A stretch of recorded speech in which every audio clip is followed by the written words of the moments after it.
Sometimes I question the diagnosis, and I guess I'm probably just in denial when I'm doing that. But sometimes I just think, yeah, maybe the doctors have got it wrong.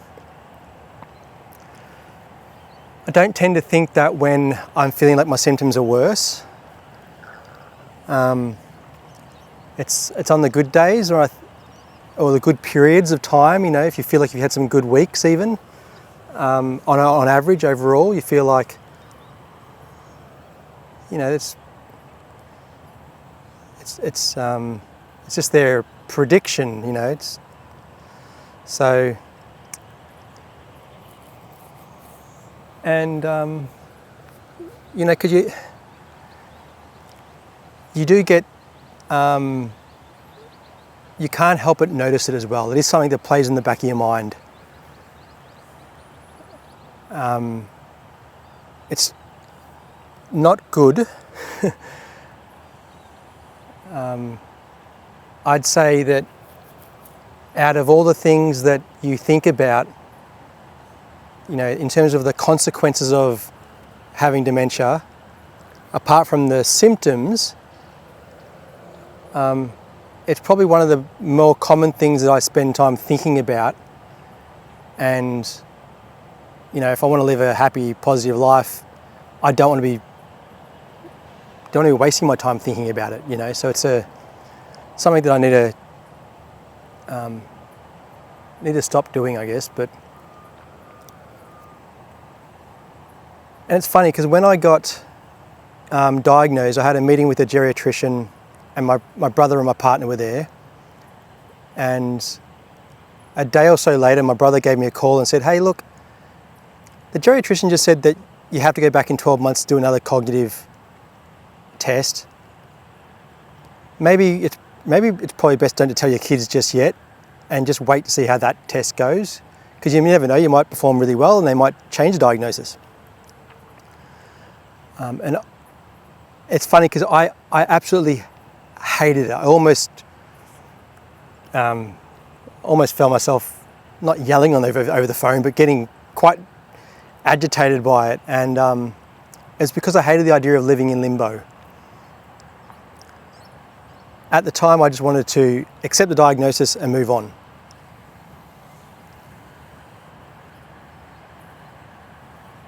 Looking back now, it wasn't accepting the diagnosis. It was just I wanted to bury my head in the sand. I didn't want to think about it. It was easier just to accept the diagnosis. And the reason why it was easier to accept the diagnosis, though, was because in the 6 weeks before that final meeting I had with a geriatrician, I received my PET scan report. And in there it said I had areas of my brain with low glucose uptake, and the most likely explanation was Alzheimer's. And of course I freaked out when I received that report, which I don't think I was supposed to receive it. The patient got it, not the doctors.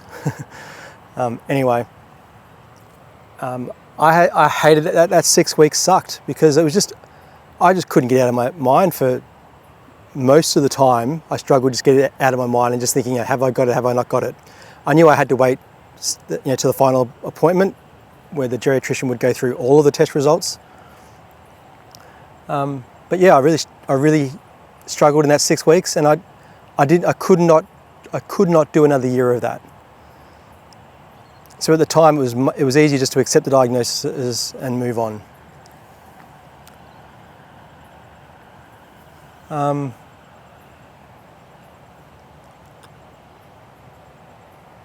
And I was actually quite positive when I first got diagnosed. I was, positive in the sense of just thinking like, everyone's got shit that happens in their life. This probably isn't what's even going to take me out anyway. You could get hit by a car tomorrow. And I was trying to justify in my mind why it was okay to get a diagnosis of dementia. I even saw it as a positive in the sense of it was a good reminder to get off the hamster wheel and go do the things you want to do in life. And my symptoms are only relatively mild, and so you're still able to do things you want to do, so you go do them. It didn't take long though for thoughts to creep in and I'd start thinking about the diagnosis. And initially it tended to be more around just questioning the evidence that the doctors had available to them when they were making a diagnosis. So I questioned like the PET scan. You know, the person whoever interpreted the PET scan, they could have got it wrong. They said it was most likely Alzheimer's, or could have been something else. I did a whole bunch of cognitive testing, and you know that's a comparison to a population of people, and maybe I just suck with, you know, they identified issues with working memory and language and something else as well. I can't remember now, but maybe I would have always performed crap on those tests.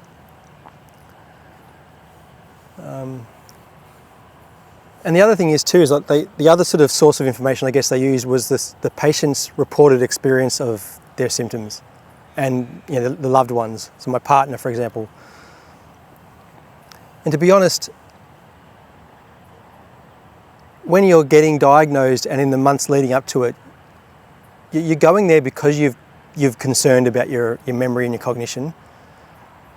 And so, yeah, at the time, part of me was thinking like maybe I was inflating the issues in my mind. You know, maybe I was exaggerating my symptoms when I was reporting back to the doctors. You know, because you are concerned about your memory, and every single time your memory fails, you're hypersensitive to it. You know. I don't think that was the case. To be honest, at the time when I was reporting back to the doctors, I was aware that I could be doing that, and so I think I was downplaying the symptoms, if anything.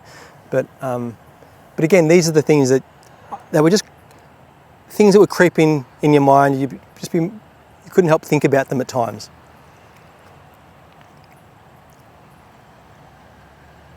I felt like though that I had periods of time when my symptoms were worse. I felt like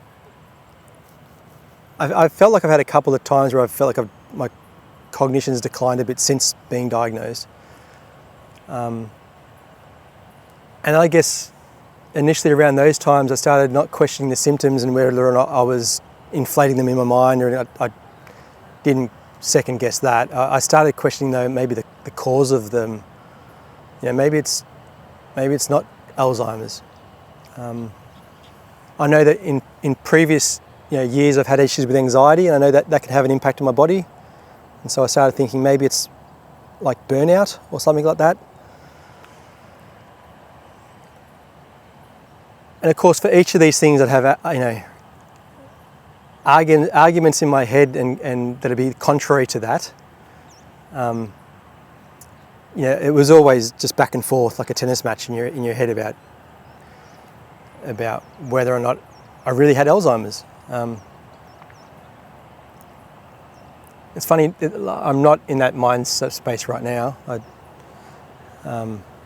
definitely feel like, I'm not sort of questioning it right now. I haven't been feeling too good lately,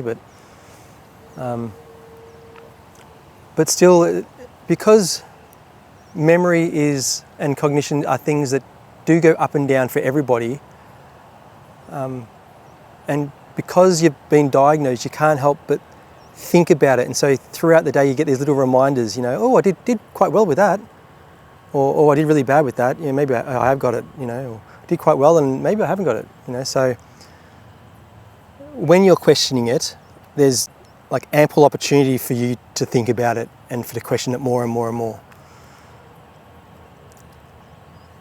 I don't,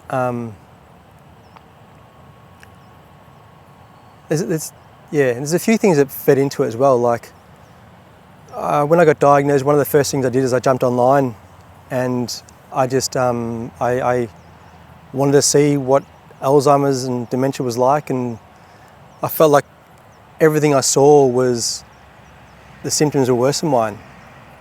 People were in their late stages, and it feels like too, like people say I got diagnosed, and then you hear their symptoms and you're like, oh my God, they can't, they're not even independent, and I do think I got diagnosed quite early. I've got a partner who is very aware of, she's good at, like just picking up things quite well. So I think like she was aware of my issues before I was.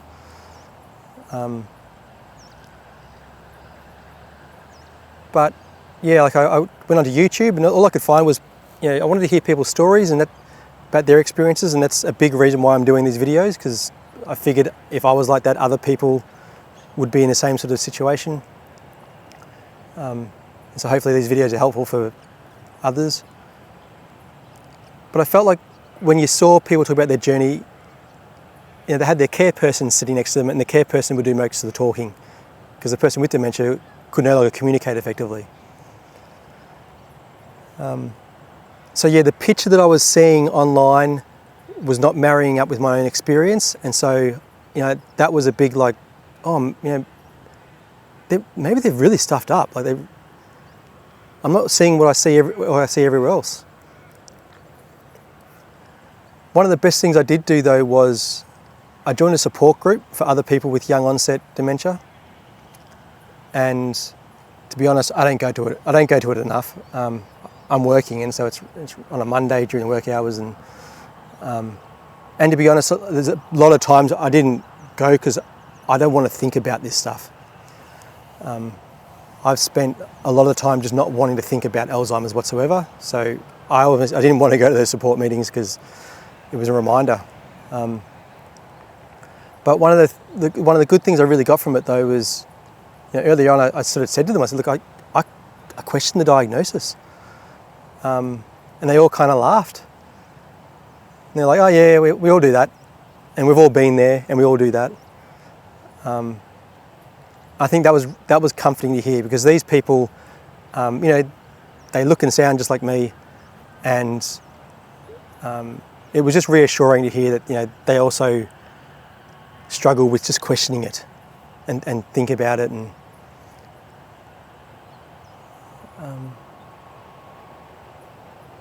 but I've got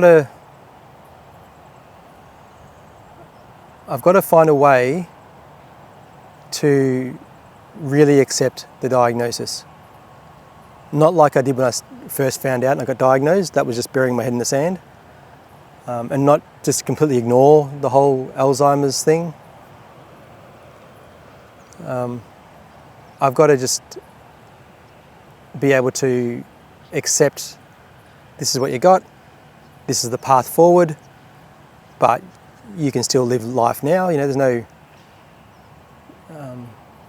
nothing stopping you from living a positive, happy life.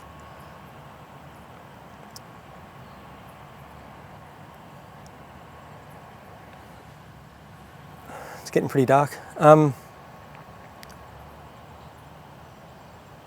And I've got a feeling it's going to be something that just comes with time. And I can't force it to happen. I can't trick myself into really accepting it, But I also know there's a really, something you don't think about, but when you do think about it, like you're acutely aware of the fact that it is a crap diagnosis to get, and the long-term future is really horrendously bleak.